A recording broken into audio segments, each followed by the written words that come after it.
Hi everyone. In this video, I'll show you how to run shell commands from within Vim. This workflow is very convenient if you need to edit a configuration file, restart your daemon, but stay in Vim. Let's jump right in. We'll use the SSH daemon in this example. Open its configuration file. To run any command, while in command mode, type : exclamation mark. This tells Vim anything that follows will be shell syntax. For starters, we can type ls-ld on the root directory.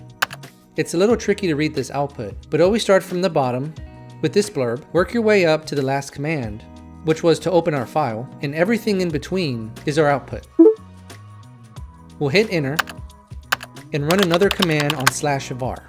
And again, jump to the bottom, look for the blurb, go to the previous command.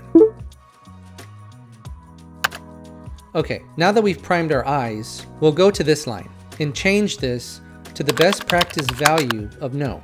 We'll write the change, then restart and status the SSH daemon.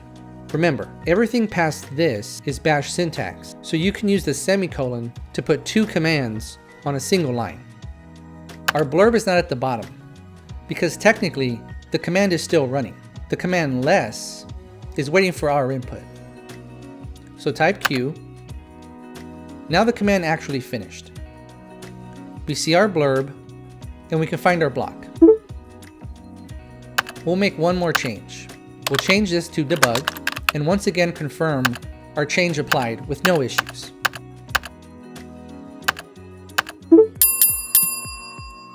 If you enjoyed this video, subscribe to my channel and hit the notification bell. That way you get notified when I publish new videos. Thank you and have a great day.